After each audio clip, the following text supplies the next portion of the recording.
নয়ন ভাই, জি ভাই। তোরে তো অনেক ভালোবাসি, তাই ভাই। একটা কথা জিজ্ঞেস করি। বলো ভাই। তুই নাকি শুনছি শহরে যাবি, ঢাকার শহরে।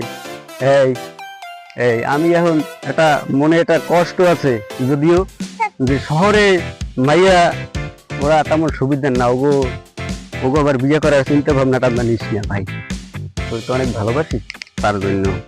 কারণ আমি একটা আমার একটা এই সমস্যা হয়েছে, যদিও তার জন্য বলছি যে আমার এই এই আমি একটা নৌকা আনছি নতুনে। আমি অনেক দিন ভালোভাবে ব্যবহার করতে আছি, গ্রামের গায়ে আমার নদীতে খালে নিরিবিলি চলতে পারি, কোনো আমার নৌকার কোনো সমস্যা হয় নাই। কিন্তু আমি ভাই দেখ, একদিন ওই শ্রীরামকাঠি শহরে ওই নৌকা নতুন নৌকাটা ভালো নৌকাটা নিয়ে গেলাম, কিন্তু ধাক্কা খাইতে খাইতে আমার নৌকার বান্ডুল ভাই সূর্যে গেছে ভাই।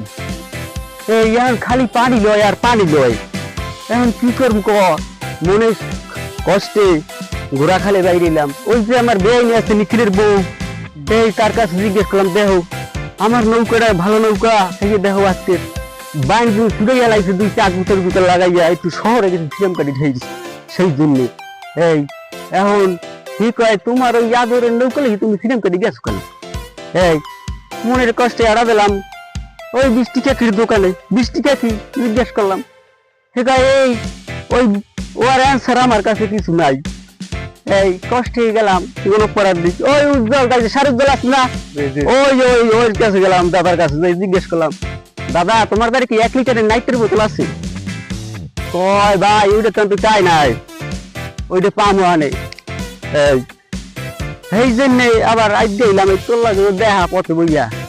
কি করবো এখন চিন্তা করবি, দেখো আমার এই আতরের নৌকা গ্রাম গায়ে সেইতে একদিন শহরে গেছি, সেইতেই আমার নৌকার বাইরে ছুটি গেছে ভাই, খালি পানি লয়। ভাই ভাই। এখন তুমি চিন্তা করবি, দেখো এই শহরকার মাইয়ে দেবু এত ভিড় জামে ওই কি বাইরে সরতে বাধা আছে ভাই। না ভাই। এখন তুমি বুঝতে দেখো ভাই, তোমার অনেক ভালোবাসি, এই জন্য কইছি তুমি কিছু মনে করবো না, আর কেউ কাছে বেশি বলবো না। ভালোবাসি তো তাই ভাই, এটা পান খাও তুমি, এই নাও এইগুলো খাও, ঠিক আছে ভাই। তোমার অনেক ভালোবাসি। এই